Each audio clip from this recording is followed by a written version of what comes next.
Selamat datang di channel Nasehat Perubahan. Silakan subscribe, share dan tinggalkan komentar di video ini. Berikut tips yang dianjurkan oleh Imam Al-Ghazali bagi kita semua agar dapat mengerjakan sholat dengan khusyuk. Salah satu wujud nyata kesempurnaan iman seseorang dapat tergambar dalam pelaksanaan sholat. Sholat merupakan salah satu komponen bangunan Islam. Ia bagaikan tiang penyangga berdirinya agama ini. Jika sholat tidak ditegakkan, bisa dipastikan agama ini akan roboh. Namun dalam hal menegakkan sholat ini tidak hanya sekedar melaksanakannya secara fisik saja akan tetapi harus dengan kehadiran hati dalam melaksanakan sholat. Di antara perkara yang Rasulullah Shallallahu Alaihi Wasallam berlindung darinya, beliau berlindung daripada hati yang tidak khusyuk. Beliau Rasulullah Shallallahu Alaihi Wasallam berdoa, yang artinya, "Ya Allah, aku berlindung kepada Engkau dari ilmu yang tidak bermanfaat dan dari hati yang tidak pernah bisa khusyuk." Hari Muslim. Dalam hadis ini Rasulullah Shallallahu Alaihi Wasallam memohon kepada Allah Subhanahu wa Ta'ala untuk dijauhkan dari hati yang tidak pernah khusyuk. Sedangkan khusyuk di dalam sholat adalah kondisi hati yang penuh dengan ketakutan, mawas diri dan tunduk pasrah di hadapan keagungan Allah.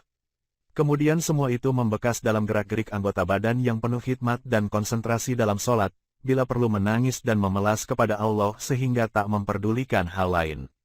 Istilah khusyuk, dalam sholat ada dua macam, khusyuk, lahiriah dan batiniyah. Khusyuk, lahiriah artinya melaksanakan syarat dan rukun sholat secara sempurna, sesuai tata cara yang telah diajarkan Rasulullah. Mulai dari bersuci, menutup aurat, hingga pelaksanaan rukun-rukun sholat. Sedangkan khusyuk, batiniyah, adalah mengkonsentrasikan hati dan pikiran untuk mengingat Allah. Sholat yang demikian inilah yang bisa mengantarkan seorang mukmin kepada keberuntungan, dapat mencegahnya dari perbuatan keji dan mungkar. Dalam Al-Quran dijelaskan bahwa pengertian khusyuk dalam sholat adalah keyakinan bahwa manusia akan menemui Tuhannya dan kepadanya lah mereka akan kembali. Hal ini difirmankan oleh Allah Subhanahu wa Ta'ala. Dalam Al-Quran Surat Al-Baqarah ayat 45 dan 46, yang artinya, "Jadikanlah sabar dan sholat sebagai penolongmu. Dan sesungguhnya yang demikian itu amat berat, kecuali bagi orang-orang yang khusyuk, yaitu, orang-orang yang meyakini bahwa mereka akan menemui Tuhannya dan bahwa mereka akan kembali kepadanya." Dapat disimpulkan dari ayat ini, bahwa orang-orang yang khusyuk adalah orang-orang yang sudah memasrahkan jiwa dengan segala kerendahan hati bahwa mereka akan kembali kepada Allah Subhanahu wa Ta'ala. Sedangkan dalam ayat lain Allah Subhanahu wa Ta'ala memberikan peringatan bagi orang-orang yang lalai dalam sholatnya, yakni dalam Al-Quran Surat Al-Ma'un ayat 4 dan 5, yang artinya, "Maka celakalah orang-orang yang sholat," yaitu orang-orang yang lalai dalam sholatnya. Dalam ayat-ayat ini, Allah mengungkapkan satu ancaman yaitu celakalah orang-orang yang mengerjakan sholat dengan tubuh dan lidahnya, tidak sampai ke hatinya. Dia lalai dan tidak menyadari apa yang diucapkan lidahnya dan yang dikerjakan oleh anggota tubuhnya. Ia ruku dan sujud dalam keadaan lalai, ia mengucapkan takbir tetapi tidak menyadari apa yang diucapkannya. Semua itu adalah hanya gerak biasa dan kata-kata hafalan semata-mata yang tidak mempengaruhi apa-apa, tidak ubahnya seperti robot. Imam Ghazali memberi tips agar sholat yang kita kerjakan bisa khusyuk sebagaimana keterangan dalam kitab Ihya Ulumuddin. Langkah pertama yang harus dilakukan ialah mengenali penyebab utama ketidakkhusyuan sholat. Menurut Imam Al-Ghazali, penglihatan dan pendengaran merupakan sumber utama godaan. Segala sesuatu yang pernah dilihat dan didengar biasanya hadir secara tiba-tiba ketika mengerjakan sholat. Inilah yang membuat pikiran menjadi kacau balau sehingga tidak fokus memaknai setiap bacaan yang dilafalkan ketika sholat. Untuk mengatasi ini, perlu latihan khusus agar keduanya bisa dikendalikan. Di antaranya adalah menundukkan pandangan atau memejamkan mata. Melalui cara ini, setidaknya penglihatan kita tidak terlalu luas dan liar di saat mengerjakan sholat. Atau bisa juga dengan mengerjakan sholat di tempat yang gelap dan sepi. Lazimnya, beribadah di tempat seperti itu lebih fokus ketimbang di tempat yang terang. Posisi sholat juga berpengaruh terhadap kekhusyuan.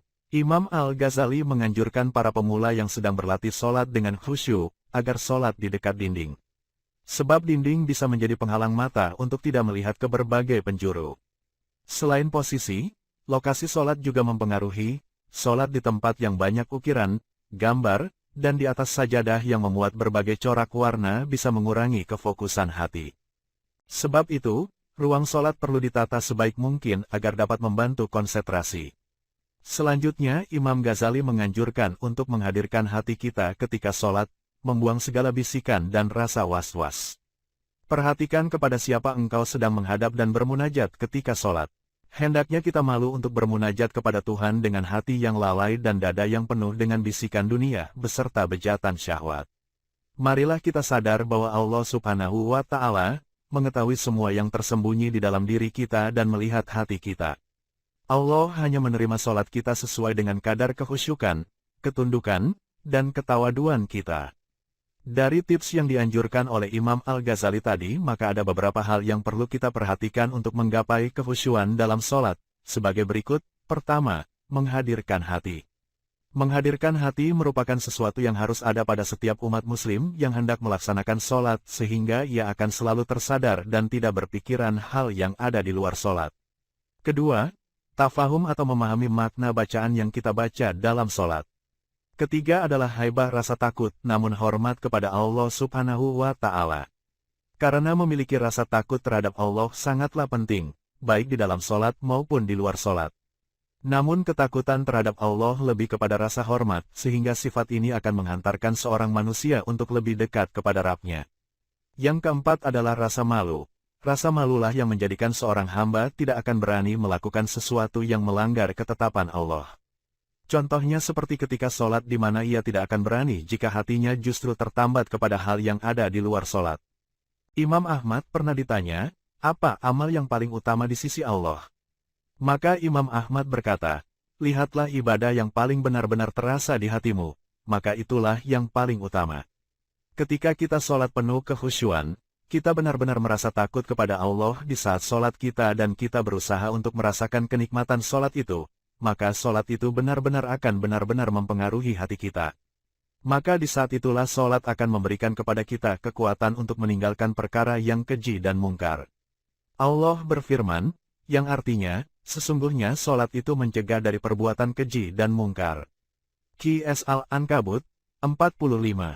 Allah Subhanahu wa Ta'ala berfirman, yang artinya, sesungguhnya beruntunglah orang-orang yang beriman, yaitu, orang-orang yang khusyuk dalam sholatnya. Qs Al-Mukminun 1-2. Marilah kita berusaha semaksimal mungkin untuk meraih kekhusyuan dalam mengerjakan sholat. Mudah-mudahan kita semua menjadi hamba-hamba Allah yang beruntung, yaitu hamba-hamba Allah yang dapat senantiasa khusyuk dalam menjalankan sholatnya. Sehingga sholat yang kita kerjakan dapat mencegah kita dari perbuatan yang keji dan mungkar. Amin ya Rabbal Alamin. Demikian cara agar dapat mengerjakan sholat dengan khusyuk. Semoga bermanfaat bagi kita semua. Amin. Salam dari kami Nasihat Perubahan. Silakan subscribe, share dan tinggalkan komentar di video ini. Terima kasih.